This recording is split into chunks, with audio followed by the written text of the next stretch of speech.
Pelusa Suero estudió arquitectura, se dedicó a diferentes profesiones como publicitario, guionista, cantante, fotógrafo publicitario, técnico de grabación, actor, locutor y productor de eventos y materiales audiovisuales. Le ha puesto la voz y el cuerpo a numerosos Pavada, ¿no? personajes, sí, poco, a numerosos personajes de la mano de García Ferrer, como Larguirucho, el profesor Neurus, el comisario Trulalá, las aventuras de Hijitus, también en el programa de televisión a los políticos de Canal K y al popular personaje de Clemente, nada más y nada menos. También puede ser reconocido con su voz de publicidades como Momentito, Pluma Pluma para Tres Plumas, el Diablito de Cocinas y Calefones Orbis, el Tigre de Sucarita de Kellogg's, Los Insectos de Raid, el Indio de la Gotita de Poxipol, la voz del Negro del Chocolate Águila, y entre otros. Trabajó como actor cómico junto a Gerardo Sofovich en la peluquería del nieto de Don Mateo. Recibió varios premios nacionales e internacionales por su trayectoria. Así que muchas gracias, Pelusa. Hoy te lo decía un poquito más temprano, la verdad que es una emoción porque, bueno, sos parte de la infancia de muchas y de muchos de los que estamos acá para escucharte. El aire es todo tuyo. Bueno, muchísimas gracias. Te cuento, dentro de las cosas que hice para García Ferrer hice 16 personajes. 16 personajes que inclusive dialogaban entre sí. La técnica que usábamos era grabar todos los bocadillos del Arguirucho, después todos los del profesor Neus, después todos los del comisario, después todos los de Goldsilver, que era el padre de Oaki, después todos Ah, los sí. demás, cada personaje, todo el bocadillo. Quiere decir que yo nunca me enteré de cómo era el diálogo, porque el diálogo se armaba básicamente cuando se compaginaba. ¿Comprendés? O sea, yo no necesitaba saber la historia, porque de alguna manera... Claro, yo nunca me enteré de qué pasaba en Hijitus, es decir, porque yo recibía ya, pasaba máquina, los bocadillos de cada personaje. Estaba dirigido por el propio guionista, que era Néstor de Alessandro.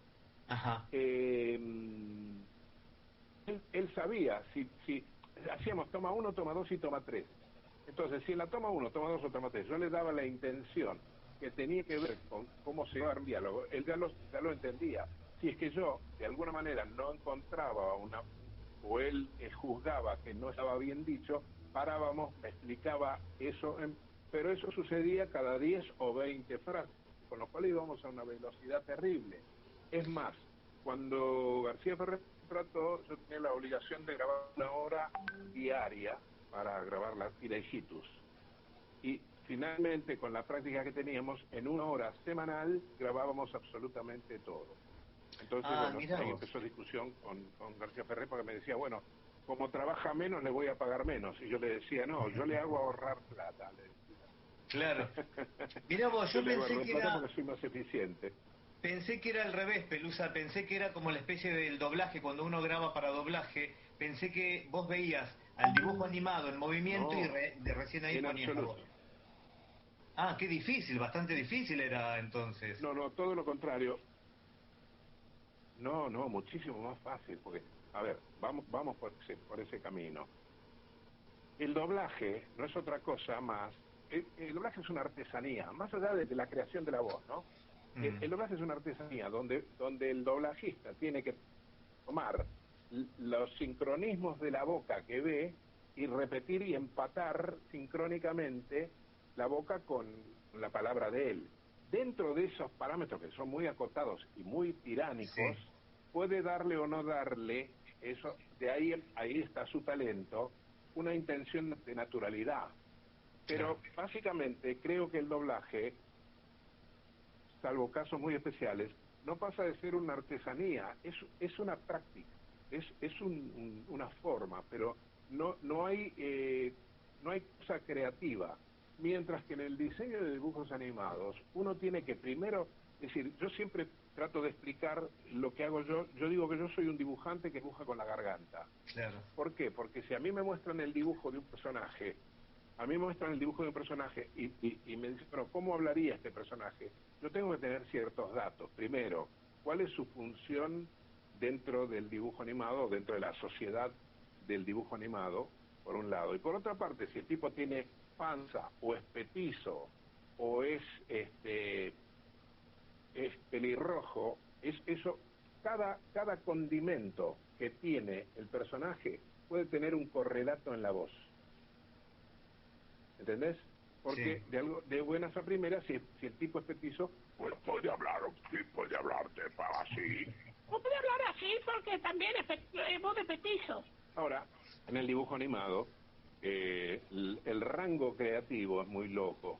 Y entonces, es decir, hasta el momento no ha habido ningún cliente que me diga, mira, la voz es así, cópiamela.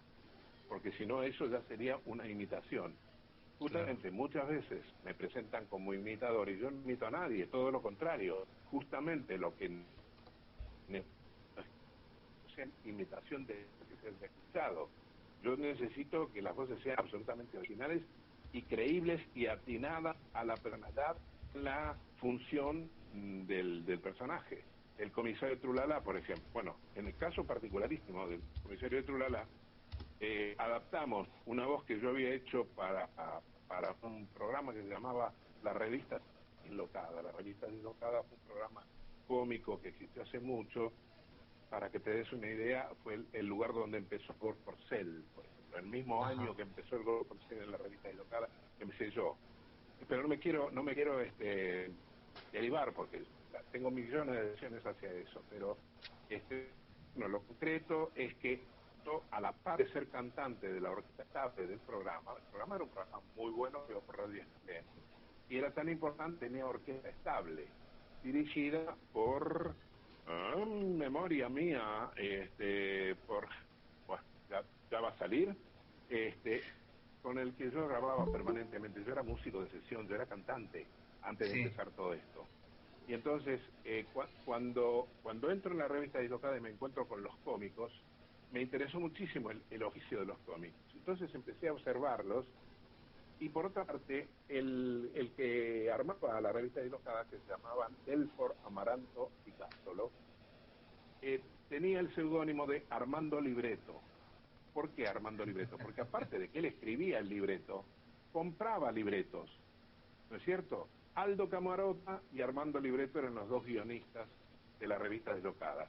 Entonces Armando Libreto, o sea, Delfort, a las 9 de la mañana se juntaba con un montón de guionistas que les llevaban ofertas para los personajes del programa. Y él, si le gustaba, lo compraba y lo pagaba en el momento, cosa que yo empecé a escribir.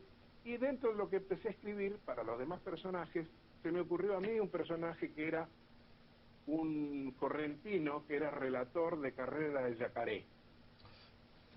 Y entonces le gustó y me dice, bueno, vamos al micrófono, y directamente yo entré a trabajar de cómico en la revista Dislocada, haciendo de relator correntino de carrera de yacaré. Esto se lo conté a García Ferré, y García Ferré dijo, pero maravilloso, yo necesito que la voz del comisario de Trulala sea la voz del comisario mejor dicho, del correntino. Y entonces le hice la voz así, le dije, camine para allá, lo voy a hacer repin por tiene este la voz, camine para allá, vamos, vamos, vamos, vamos. Era un personaje, ¿no? El policía. Bueno, pero por eso te digo, en el acto creativo de hacer una voz, cada característica puede tener un correlato en la voz, y es que así sea, porque de esa manera refuerza la que era un millonario, y por lo tanto se me ocurrió que era súper sofisticado. Y esa es una voz absolutamente extraña y nueva, que se decía, aquí, hijo mío, oh.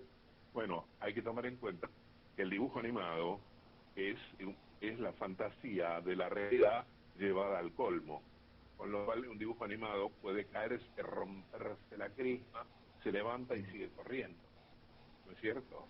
Sí. ¿Con qué tiempo preparás la voz? ¿Con cuánto tiempo de preparación o qué ejercicios podrías mencionarnos en el momento antes del trabajo con los personajes y la voz? En realidad, yo, mira, es más, prácticamente no he visitado a ningún fonoaudiólogo en mi vida. Alguna vez tuve contacto con fonoaudiólogos, con la gente del ISER, por ejemplo, sí, pero no terapéuticamente.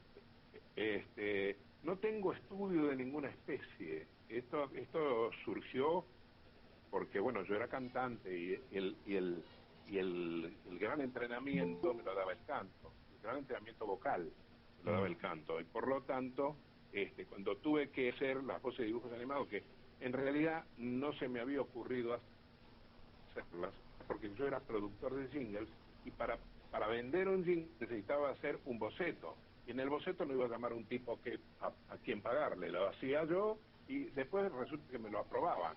También, yo no era locutor, pero yo remedaba la voz de un locutor, y por lo tanto me aprobaban y me decían, no, el locutor es el que me puso, y era yo también. O sea, yo era una especie de hombre orquesta, donde hacía de todo. Es decir, éramos socios con Miguel Lubet, el director creativo, el director musical de los Guaguancó, Sí. el que hacía todos los arreglos musicales. Cuando arrancaron los Guaguancó eran orejeros, musicalmente orejeros. Entonces, cuando los Guaguancó entraron a grabar en Emi Odeón, necesitaron tener un soporte, un sustento técnico más importante, y ahí apareció Miguel Lubet, que habíamos sido socios tocando en los boliches durante muchos años, y él los empezó a dirigir. Y por lo tanto, éramos socios también haciendo jingles. Él era el que hacía las líneas musicales, yo escribía las letras, yo hacía la locución, yo hacía la voz de dibujos animados, tocábamos instrumentinos también, yo todo lo que fuera percusión lo hacía. Así que bueno, ahí esas necesidades que de golpe, por ser argentinos, hay que hacer, ¿no es cierto? Porque Claro. si nos pagaran dólares y a tiempo, sería muy bueno, pero bueno. Pelusa, estaba leyendo también que estabas en la Sigo a tus publicidad preguntas. de Jockey Club, de la marca de unos cigarrillos. Bueno, sí, ahí puse. Claro, bueno, pero eso como modelo, porque ocurre que, bueno, claro, yo he hecho de todo. Es decir, se supone que cuando yo era joven era muy bonito, o no sé, no sé si suficientemente bonito, por lo menos muy masculino, y tenía pelo. Por lo tanto, Luis Puenzo, ustedes saben quién es Luis Puenzo, que fue el director de uno de los dos Oscar que sacó la cinematografía argentina. Luis Puenzo fue El secreto de sus ojos.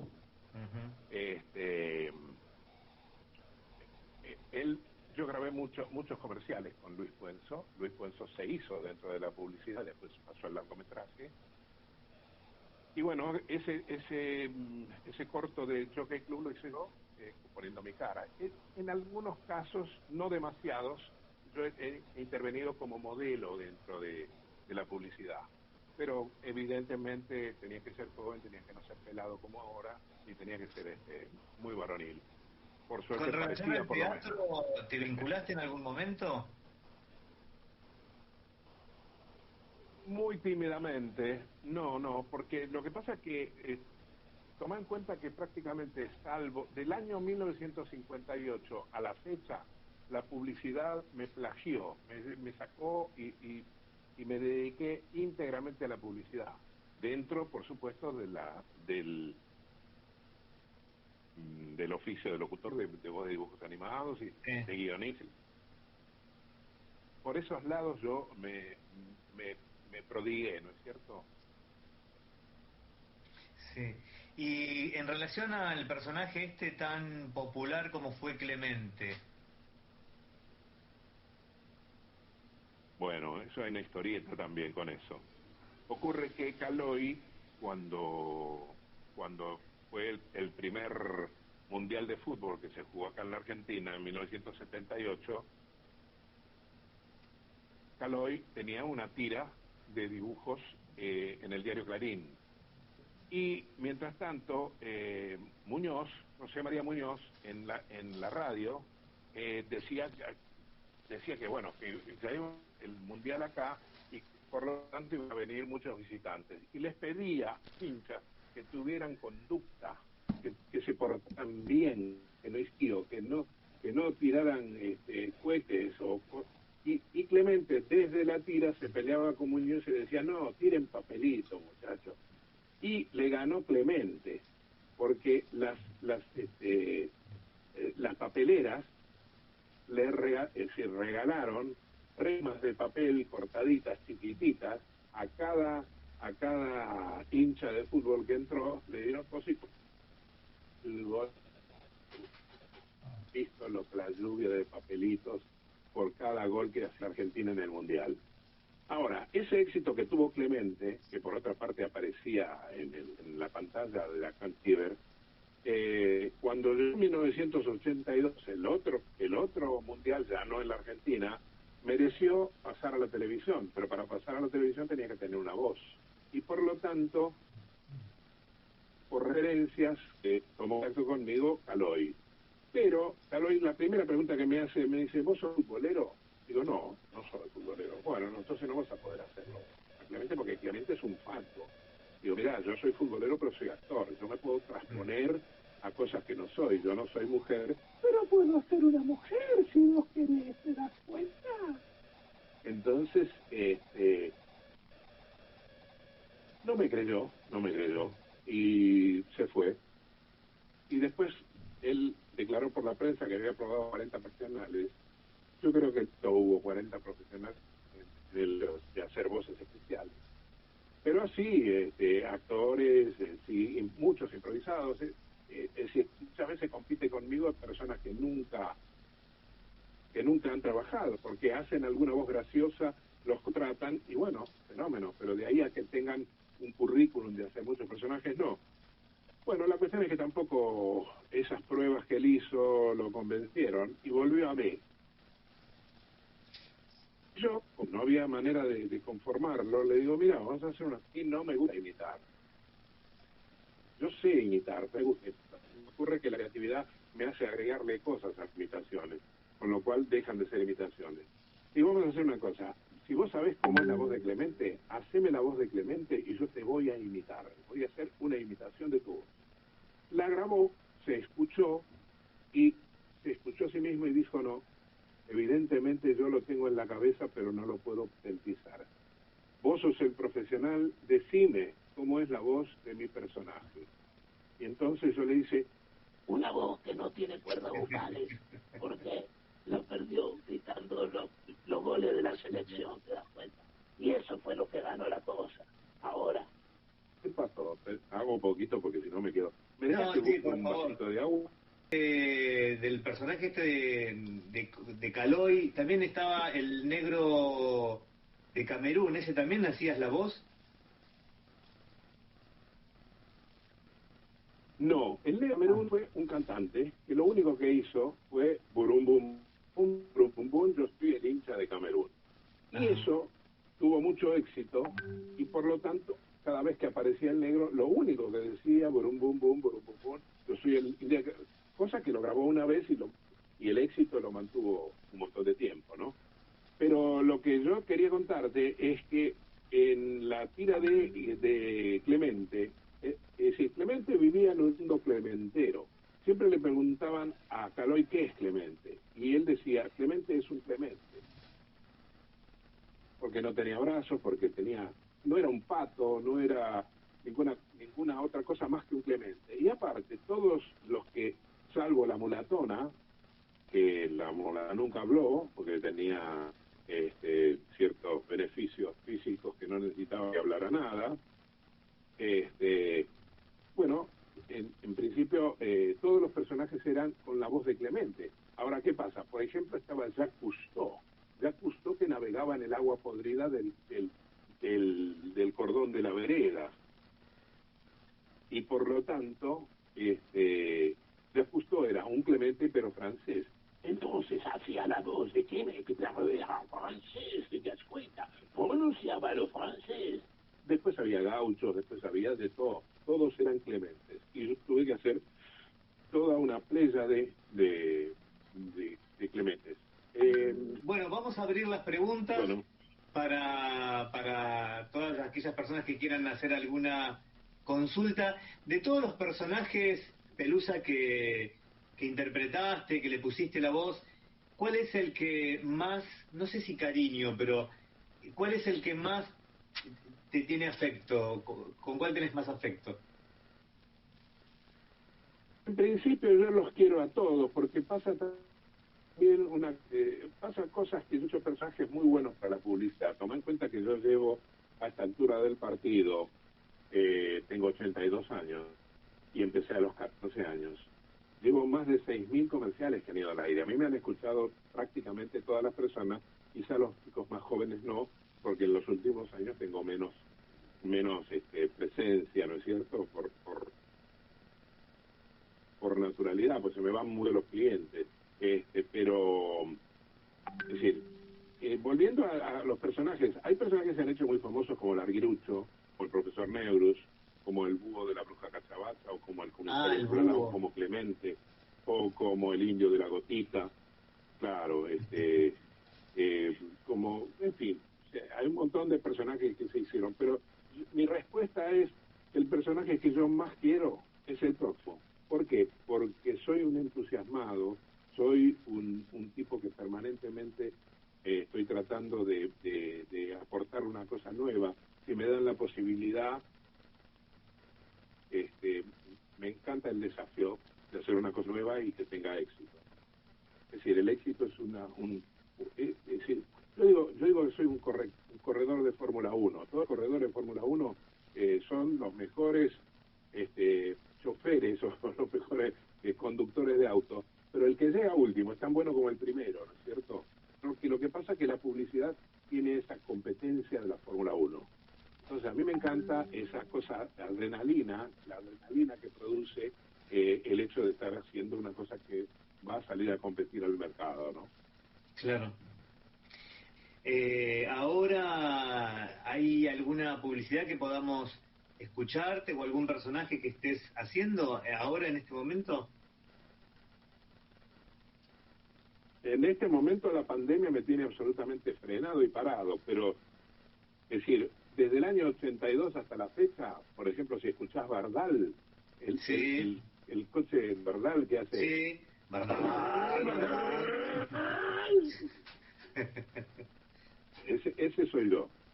Ese soy yo que fue un premio, es decir, me han premiado bastante, y aparte, como yo les digo a los de verdad, yo les hice el himno nacional de la empresa, ¿no? Y es decir, ellos en algún momento, es decir, cuando se hizo lo de verdad en 1972, significaba pique y potencia. Pero cuando se puso cara a la nafta, pique y potencia también significaba mucho consumo. Y por tanto, ellos dijeron, bueno, no lo usamos más. Lo dejaron de usar y se le cayeron las ventas de una manera total, o una manera importante, de tal manera que tomaron la decisión de continuar con mi voz como emblema sonoro de la compañía, y les va fenómeno, y a mí también, gracias a Dios. Claro. Pero bueno, es decir, cosas en este momento prácticamente tengo algunas dando vuelta, pero no sé decirte con certeza. Está muy parado mi trabajo, como el de todo el mundo, ¿no? Sí, sí, con el tema de la pandemia. Bueno, si alguien quiere hacer alguna pregunta, si quiere abrir el micrófono y la cámara para que se conozcan, para que se puedan ver, tienen la posibilidad de hacerlo, por favor. Hola, muchísimo gusto. Bueno, hola Andrea, ¿cómo estás? ¿Cómo estás, Andrea? Un gusto y además, bueno, una ferviente admiradora suya. Un consejo suyo, más allá de que trato de trabajar mi voz, y me pareció muy interesante esto de que partió de la música, ¿no? Y creo que sí, que el canto es muy importante para trabajar la voz, es fundamental. Y bueno, ¿qué consejo o de qué modo se puede seguir avanzando para poder llegar a esa magia te digo, doblaje? el oficio de doblajista, de locutor, que el oficio de doblajista o oficio de autor es altamente competido, porque en algún momento se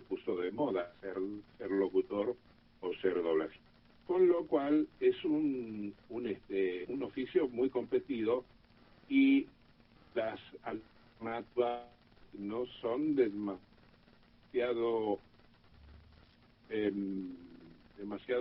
generosas en cantidad, ¿no es cierto? Porque tienen su límite. Aparte, en el doblaje está la competencia internacional, con lo cual también hasta los venezolanos, que cobran muy barato porque su país tiene una economía sumamente distinta y contada, trabajan y pueden llegar a competir económicamente con la Argentina en el doblaje particularmente, porque aparte son buenos.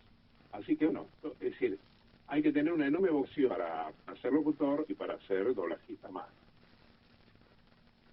O sea, es un trabajo muy peleado. Supongo que en otros también, si de golpe no fuera ingeniero, diría que también hay muchos ingenieros compitiendo. Pero bueno. Yo corté, Pelusa, para que puedan tener buena conexión. Ahora está Alejandro que te quiere hablar. Sí. Con respecto al trabajo de... Ahí está. Al trabajo de la voz, ¿qué cosas se tendrían que tener en cuenta para el cuidado de la voz y el uso de la voz? ¿Qué cosas haces vos o qué cosas nos podés decir que se pueden hacer? Por eso digo, ojalá yo hubiese sido tratado por algún audiólogo, cosa que no fui nunca, pero en realidad no hay que cometer excesos. Ojo, las voces que yo hago, excesos. Ahora, no, es decir, la gente piensa que yo me la paso haciendo vocecitas. No, solamente las hago cuando me pagan. Entonces, mi garganta no se gasta Y aparte, cuando hay que diseñar una voz, directamente lo hago en presencia de quien me convoca y aparte en un estudio de grabación, con lo cual está todo acotado a que sea en el menor tiempo posible. Claro. Por lo tanto, no cometo el error de estar permanentemente haciendo voces de dibujos animados. Tuve un competidor, un colega, que pasó a hacer voces de dibujos animados, era bastante lírico, y Eduardo Bastián, y las voces de dibujos animados lo condenaron a tener una voz de dibujo animado a él, con lo cual eso fue un problemita. De todas maneras, siguió dejando con eso, pero dejó de poder cantar lírico porque no cuidó sus cuerdas vocales. Es decir, las cuerdas vocales, no sé, tienen que ser bastante especiales para eso, ¿no? O sea, claro, la continuidad en esto es el problema. Claro. Y por otro lado... Aparte, ojo, la Argentina tiene un mercado relativamente pequeño. Bueno, justamente mi pregunta apuntaba a eso. Justamente mi pregunta apuntaba a eso.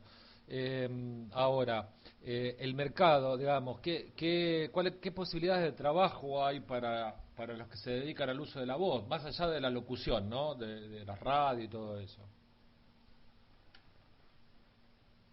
Claro, bueno, yo supongo que, escuchame una cosa, en la medida que exista un film, ese film va a tener necesidad de una voz. Si el film es publicitario, van a necesitar un locutor y van a necesitar voces de actores, ¿cierto?, para desarrollar las cosas. De todas formas, en estos últimos tiempos las cosas están cambiando, se está variando mucho de las redes sociales, aparecen nuevas formas, aparece en Instagram, aparece en TikTok, aparecen un montón de cosas donde por un lado se amplía el espectro de cosas donde se pueden usar voces, pero no necesariamente son pagadas. Es decir, hay mucha cosa hecha en forma aficionada, no profesional.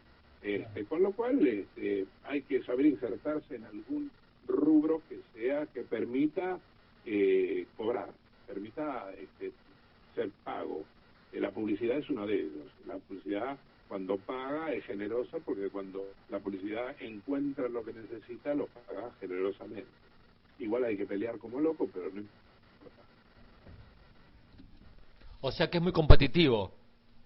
Hola, ¿estás por ahí? Digo que, o sea que es muy competitivo. Es muy competitivo, porque es muy competitivo. La cantidad de oportunidades es muy pequeña. La cantidad de oportunidades, no sé, podrán ser 20 cosas mensuales en total.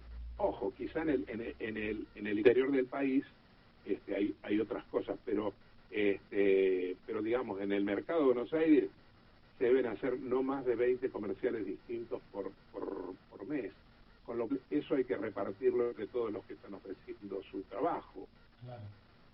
Tiene su milonga la cosa, ¿no? Claro. Ahora, vale mucho, por supuesto, el currículum y vale mucho el resultado final. Vos tuviste muchísimos años bueno, con García Ferrer, y me imagino que debes tener 49 años. Claro, y estuviste en todas las filmaciones, no solamente los dibujos, sino también en las películas que ha hecho García Ferrer, ¿verdad? Bueno, en principio lo que mucha gente piensa es que Hijitus se hizo durante mucho tiempo. En realidad se hizo durante mucho tiempo como una gente. Es decir, desde el punto de vista de la generación de dibujos animados, posiblemente García Ferrer fue la empresa más importante de dibujos animados de la República Argentina, porque tuvimos una serie como Hijitus que se hizo desde 1968 hasta 1975 y después no se volvió a hacer, con lo cual lo único que ustedes vieron fueron repetición y reediciones, ¿verdad? Lo que sucede también es que cuando se hizo reediciones, claro, sí, por supuesto. Ahora,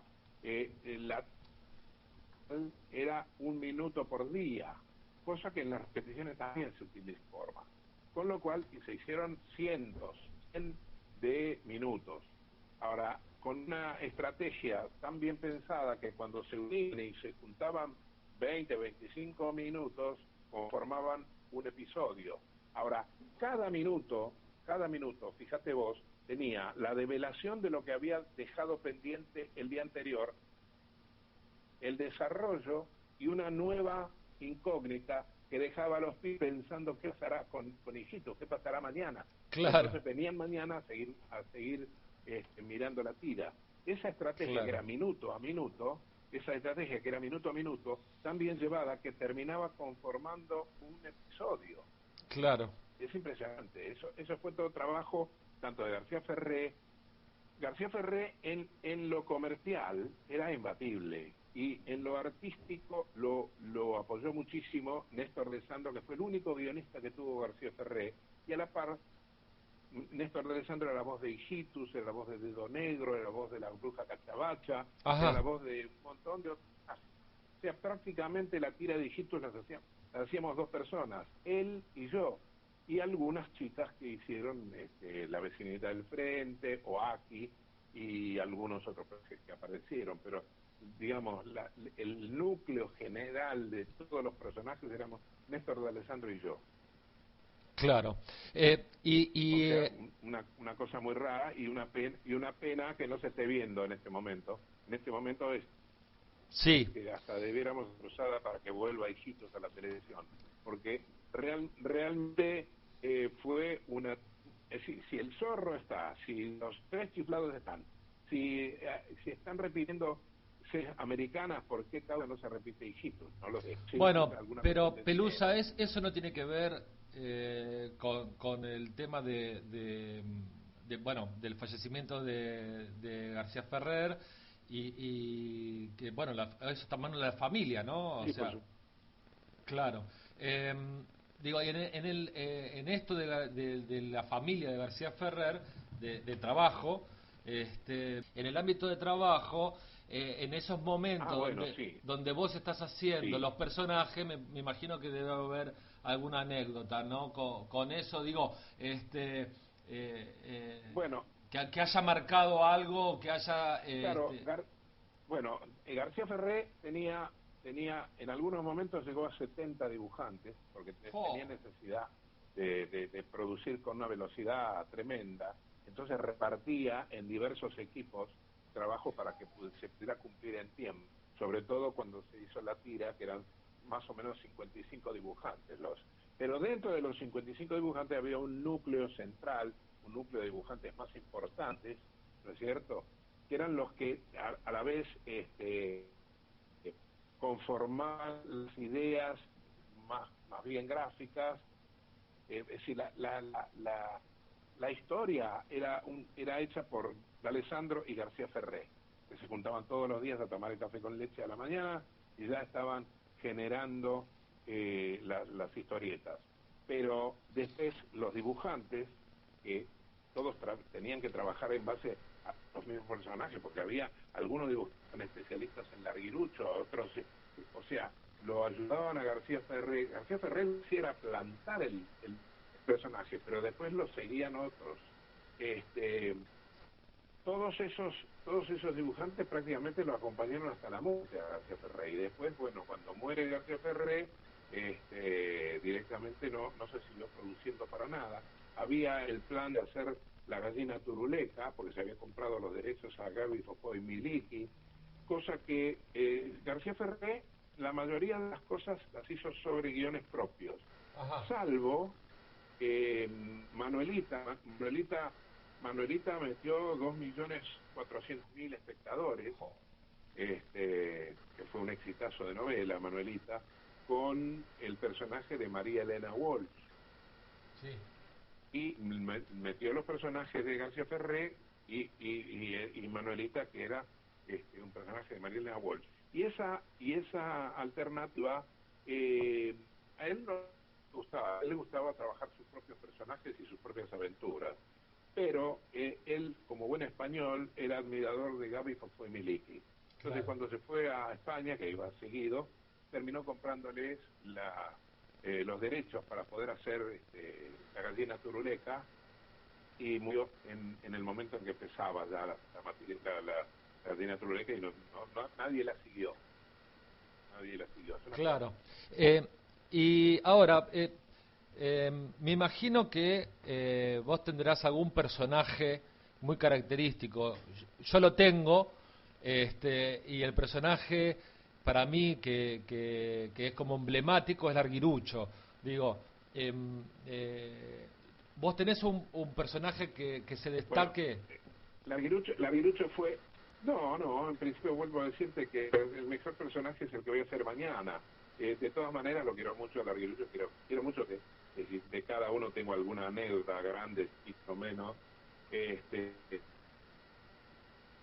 Pero el caso de Larguirucho es que Larguirucho es el que sobrevivió a toda la tira, porque en todos los largometrajes intervino Larguirucho, al punto tal que el último largometraje fue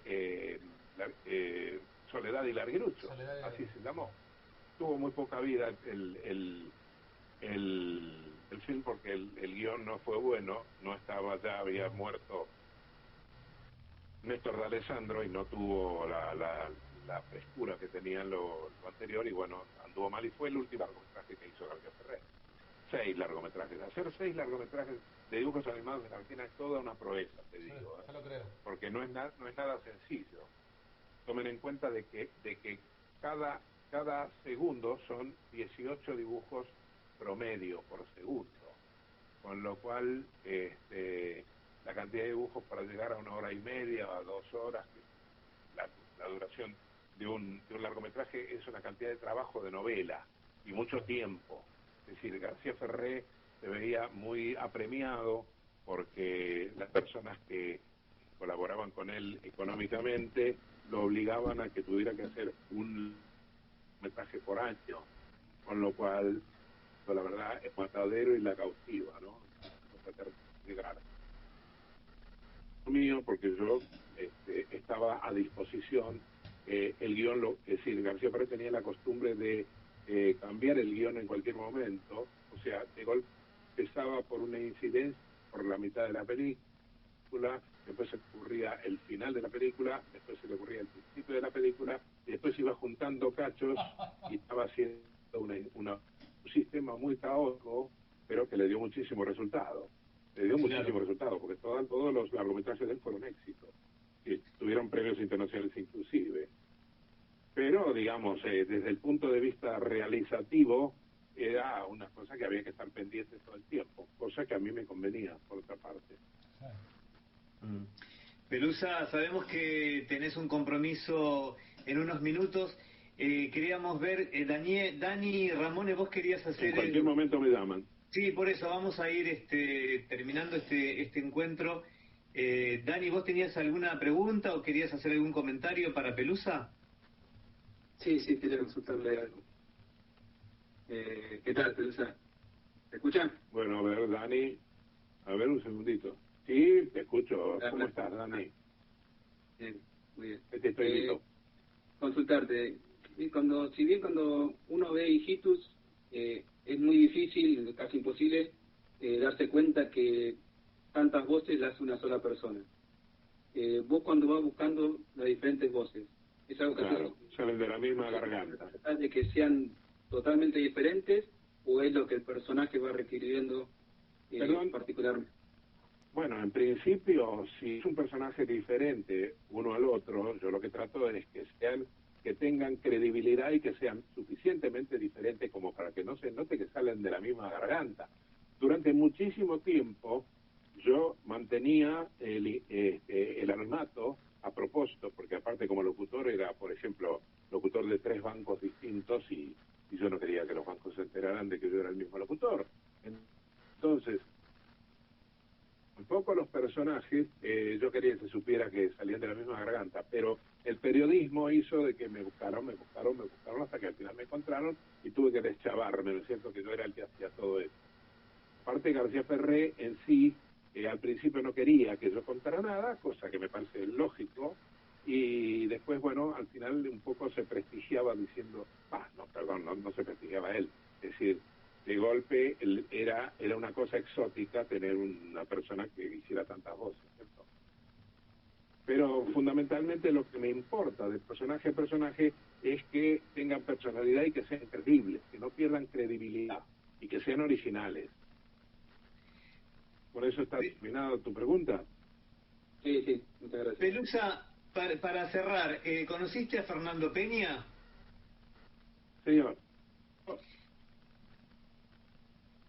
Muy poco, no. Tuvimos así alguna cosa que nos conocimos, pero no lo conocí personalmente. Por casualidad, la hija de una expareja mía era azafata en American Airlines y volaba con él, con lo cual tengo muchas anécdotas de él contadas por esta chica que, por ejemplo, él agarraba el micrófono del avión y se hacía pasar por una azafata. Hablaba López, como azafata.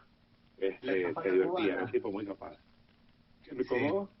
La azafata cubana, Charito López. Milagritos López, chicos. Milagritos López. Sí. Milagrito, no Charito, Milagrito López. Bueno, Pelusa, nos gustaría pedirte claro. un pequeño regalito de saludo con alguna voz de tus personajes, del que quieras, como para que nos quede a nosotros este sello de este encuentro de hoy. Bueno, no se ocurre que no era paso. ¿Cómo? ¿Qué pasó? ¿No me escuchás? No te escuchaba, Pelusa. 1, 2, 3, 4, 5, 6. Escuchame, Orlando. Bueno, darles un saludo, mandarles un saludo de corazón con la forma particular del arguirucho. ¿Sabes que cuando yo hago la voz del arguirucho me transformo de acá adentro, me transformo de cerebro y desde que me asusto hago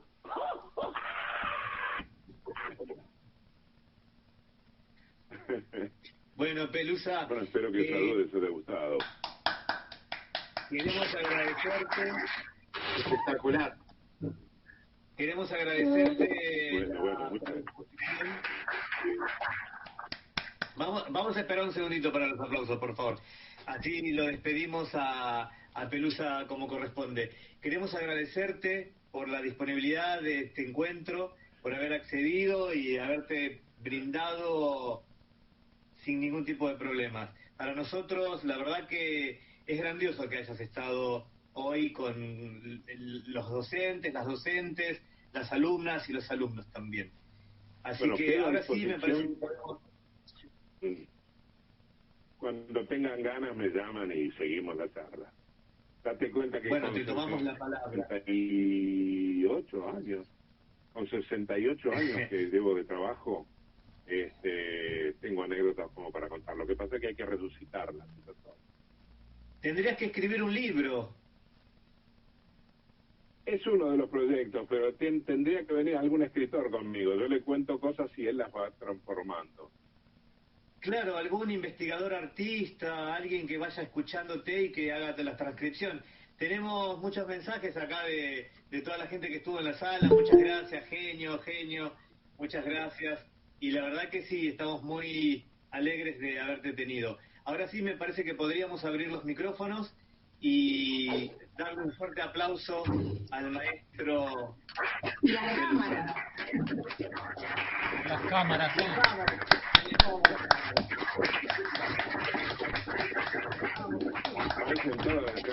Aparecen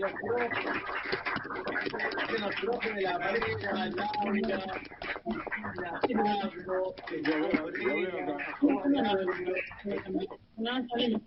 No salimos para cámara.